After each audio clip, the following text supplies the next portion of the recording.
Hi, how you doing? And welcome back to another video.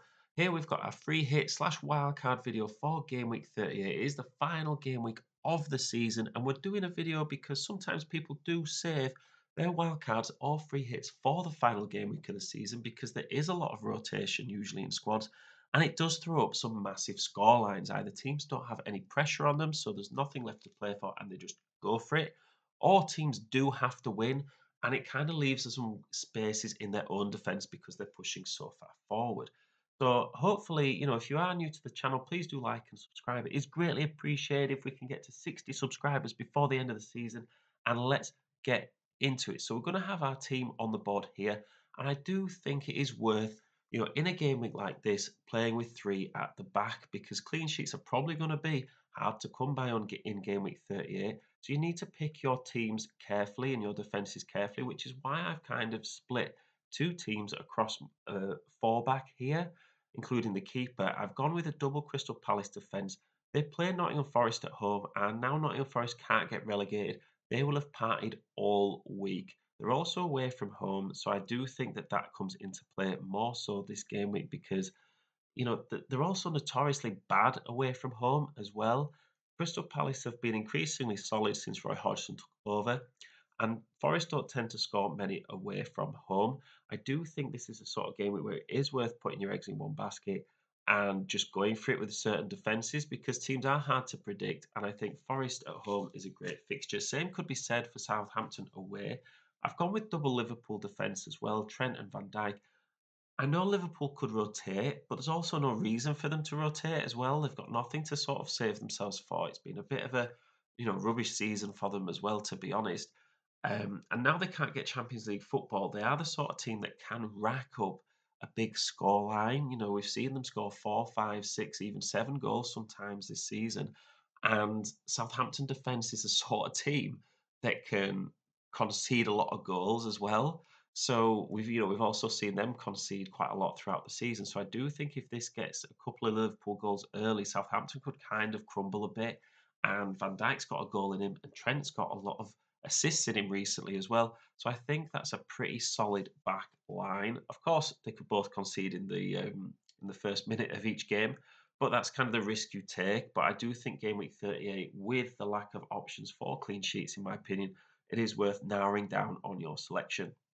Into midfield we go, and with the Crystal Palace and Liverpool theme in mind, I do think that it is worth having Salah in your team. I think Salah is someone that's not going to get rotated because probably be on goal bonuses that he'll be trying to hit before the end of the season, and he's sort of that mainstay in the Liverpool attack whilst everyone else does get rotated. If Liverpool do start racking up the goals, you would bet Salah can be involved in them. And the same could be said for Eze. I think he's on really good form at the moment. This Crystal Palace game could go under the radar, especially because, like we say, Nottingham Forest have nothing to play for anymore and they'll just be in party mode. So I do think they are two players that I would seriously consider if I was on a free hit or wild carding for this game week. I've gone with Trossard from Arsenal. Now, Wolves at home is another great fixture. They have nothing to play for. The Wolves. Arsenal, I know, like the form, it's not great, but I think being at home, I think there'll be a certain expectation from the fans for them to put in a performance at the end of the season. Martinelli's injured. I think Saka's probably played every minute of every game this season, so he's maybe more likely to get rotated. I think Trossard on the left is someone that could play no matter what, and he is that sort of player that can be creative and can be that spark plug in the attack. I've put Rashford in here. He's only out at the moment, I believe, because he's ill. So I think if he overcomes that illness, I think he's someone that can absolutely capitalise on Fulham at home. I think Fulham, again, are another team that have had a great season. I just think sometimes when these teams have had great seasons and you get to last game week of the season, they are all planning their holidays. They're all thinking of what they're going to do after the game. They're going to be straight on the plane. And I think this is when you do try and favour the home teams. These away teams, they're kind of travelling on the last game week, and if there's naught to play for, they're going to be open. And I think Rashford is someone, you can maybe look close to the deadline on how he's doing, but I think he should be back for then. And he's someone that, if you weren't having Salah in your team, I probably wouldn't mind captaining Rashford either. In attack, we've gone with the three, and there's no Haaland here, really, because you don't know whether he's going to start or not. I do believe whether Haaland starts or not, Alvarez will still start. Haaland playing is irrelevant for whether Alvarez plays. And we've seen, Alvarez has just got the goal against Chelsea this weekend. And he's someone that is obviously a quality player. And, Man City can score goals no matter what. Brentford away, they're a little bit, they'll have the wind taken out the sails now. Ivan Toney's not there anymore.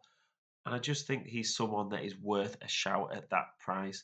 Gone with Watkins, even though he has dropped off a bit recently. A few game weeks ago, everyone was like, "Oh, get Watkins, get Watkins. He's an absolute must-have." Nobody's really talking about him anymore. I would prefer him over a Brighton striker. I think they're both Aston Villa and Brighton are kind of in the same boat at the moment. That's why I'm favouring the home team. He did miss a penalty just against Liverpool this weekend, but he was on pens and Villa were attacking enough to get a penalty away at Liverpool. So I think, that is something worth acknowledging because Brighton as well have been known to ship goals recently. They did concede quite a lot against Everton and, maybe if Europe is just out of reach or, they don't really need anything in the final game week of the season, Brighton can relax and Villa could take advantage. Rounding out the starting 11, I've gone with Kane. I think, whilst I would say stay away from Spurs as a whole, and I do hope Leeds don't get relegated, I do think Kane, it could be his last game for Tottenham. He is the focal point of Spurs' attack, and if Leeds do fall apart, Kane will really take advantage. I think in any other season, we'd be absolutely raving about Kane here when Haaland wasn't in the Premier League, and we'd all be saying he's an absolute must-have. I think Haaland's kind of taken that spotlight away from Kane this season, but he has got 20-odd league goals, and I think he could definitely get a hat-trick in this final game week of the season. Like I say, I hope he doesn't and Leeds stay up, but, sometimes you've got to face the real possibility in life that Kane could score a lot of goals. On the bench, I've gone with Ramsdale. I think if Johnston does get relegated, rotated for Gaeta, I think Ramsdale probably won't get rotated. So that Wolves game at home, like we said with Trossard, is quite a good one. Wolves don't really score many goals, especially away from home. And, I think Ramsdale's a good backup here. You could even start him as well if you fancied, Wolves to not score rather than Forest to not score. I think either of these are interchangeable and they're good backups for each other. I've gone with Anthony. I think you do kind of need a bench if you're free hitting this game week just because of the rotation risks. There is the chance that you look at the team sheet before the game and there just isn't your player in the squad at all. You might turn up and Rashford might not even be on the bench or Salah might not even be on the bench. It's just one of those things. So I've gone with Anthony. I think he'll probably play no matter what because Man United will want to get some minutes into as many players as possible who are possibly going to play in the FA Cup final. I think that's something worth noting as well. People might say, "Oh, Man United might rotate." I think they're more likely just to play a strong squad that they're probably going to play in the FA Cup final and just get them all used to playing together in a certain way. And Anthony is that sort of player that can contribute goals, I think, and I think that game against Fulham there probably will be goals. I've also gone with Lewis from Man City. I've only gone for a couple of Man City players, and they're not really the obvious ones because I do think they are more likely to rotate. I think, when you're someone like Man City and they've played 50 odd games in the season, I don't think there's really that much need to sort of keep that continuity, especially because they rotate so much anyway. I think they're more likely going to want players to be fresh going into the FA Cup final and Champions League final, especially now the league is wrapped up. And if Lewis does play, he's a defender, probably likely to play in midfield. So I do think that covers the starting 11 and the bench quite well. We've got Bueno against Arsenal, but really, you shouldn't really need to use your third bench player even in the final game week. So let me know what you think of the team. Are there any teams that I'm missing? Do you think I've gone too heavy in some of these players and from certain teams? And yeah, good luck if you are free hitting. It's always good on the last game week of the season. I definitely would go for the attack, play three at the back. And thank you very much for all the support. We will be putting out a preview video for game week 38. We were looking at my team, and I will see you in the next one.